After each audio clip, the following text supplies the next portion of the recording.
ان کے کپڑے لباس مختصر کون کروا رہا ہے؟ یہ کس کے گردن میں یہ گناہ ڈالوں؟ میں مجرم ہوں، میں نے اپنی قوم کو نہیں سمجھایا، میں اللہ سے معافی مانگتا ہوں۔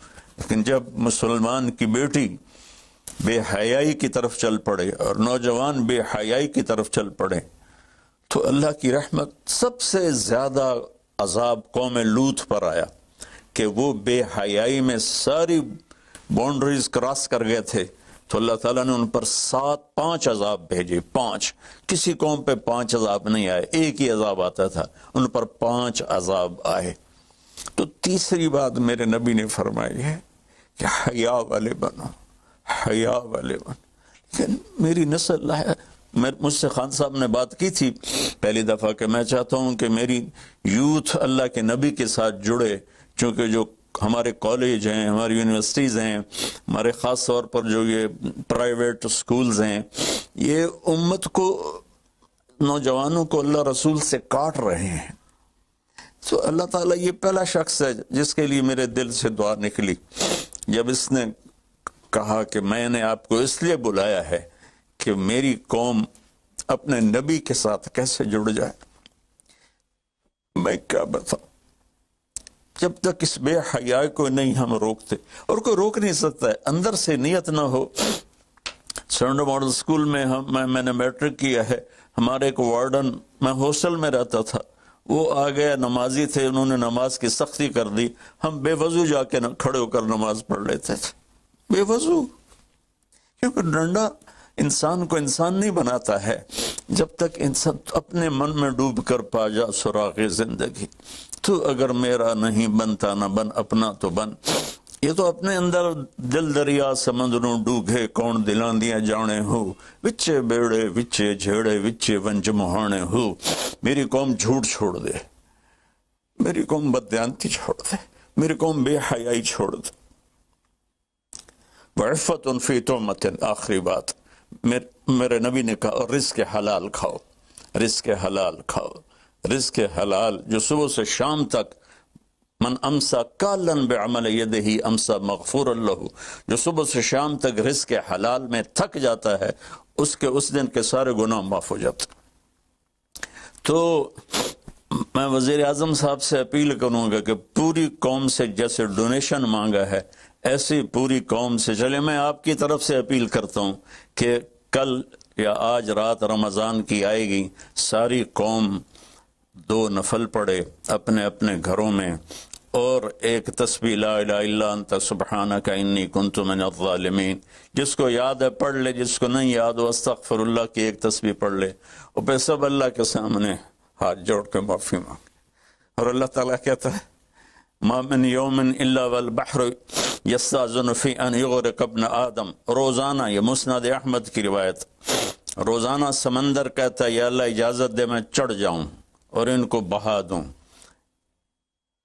والارض تستاذن فی ان تبتلعہ، زمین کہتی ہے اللہ مجھے اجازت دے میں ان بے حیاؤں کو نگل جاؤں، ان جھوٹوں کو، ان بدماشوں کو، اس مافیا کو میں نگل جاؤں۔ تو والملائکۃ تستاذن فی ان تعجلہ وتہلکہ، فرشتے اللہ سے کہتے ہیں یا اللہ تو ہمیں اجازت دے ہم ان کا صفایا کریں۔ میرا اللہ کہتا ہے دعو عبدی فانا اعلم بعبدی منکم، جاؤ جاؤ اپنا کام کرو، یہ میرا بندہ ہے اور میں جانوں میرا بندہ جانے۔ ان کان عبدکم فشانکم بہی، تمہارا بندہ ہے تو مار دو، ان کان عبدی فمنی ولی عبد، منی ولی عبد، اگر میرا ہے تو میں انتظار کروں گا، میں انتظار کروں گا۔ پچھلی قوموں میں ایک طوائف نے کتے کو پانی پلایا تو اللہ نے اس کی بخشش کر دی، معاف، ہم تو مائل بکرم ہیں، کوئی سائل ہی نہیں، کوئی مانگنے والا تو ہو۔ ان 4 چیزوں نے ہماری ہر چیز بکھیر دی، توڑ دی۔ کسی بھی قوم کے لیے جھوٹ، بددیانتی، بے حیائی اور رزق حرام، یہ ان کو تباہ و برباد کر دیتا ہے۔ اور کوئی قوم سچائی، دیانتداری، پاک دامنی اور رزق حلال پر ہوگی تو اللہ کا سایہ ان پر چھا جائے گا، اور دنیا کی کوئی طاقت ان کی طرف آنکھ اٹھا کر نہیں دیکھ سکتی۔ ہم تو اجڑے چمن کے مالی ہیں، عمران خان کو اجڑا چمن ملا ہے، کہاں تک آباد کر سکے گا، اللہ اس کی مدد کرے۔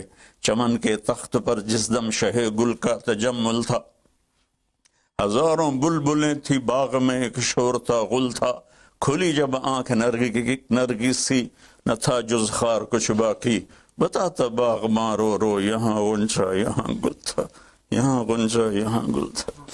ابھی عمران صاحب نے یرموک کی اور قادسیہ کی بات کی، کتنے تھے؟ 30,000 تھے خالد ابن ولید کے کمانڈ میں، اور سامنے باہان جو تھا وہ 3 لاکھ کا لشکر لے کر آیا ہوا تھا، اور قادسیہ کے میدان میں بھی 30,000 صحابہ تھے، اور ادھر سے جو رستم تھا وہ 3 لاکھ کا لشکر لے کر آیا ہوا تھا، ان کے ساتھ اللہ تھا۔ ہم اللہ کو ساتھ لیں، سارے اسباب اختیار کریں۔ مالداروں سے کہتا ہوں، میں نے اپنا کلپ الگ ریکارڈ کرایا کہ اس سال ساری زکوٰۃ ان غریبوں میں تقسیم کریں۔ آپ تک تو ہر آدمی نہیں پہنچ سکے گا، اپنے اپنے علاقے میں جو مالدار لوگ ہیں وہ اپنی زکوٰۃ غریبوں میں ان میں تقسیم کریں، ان کے گھر جا کر دیں۔ کسی ایک کی دعا لگ گئی نا تو 7 نسلیں ہماری آباد ہو جائیں گی۔ تو بس میں معافی چاہتا ہوں، آپ نے مجھے کافی دیر بٹھایا تو میں نے بھی تھوڑا سا آپ کا ٹائم لے لیا، تو آپ درود شریف پڑھیں اور ہم اللہ کی بارگاہ میں دعا کرتے ہیں۔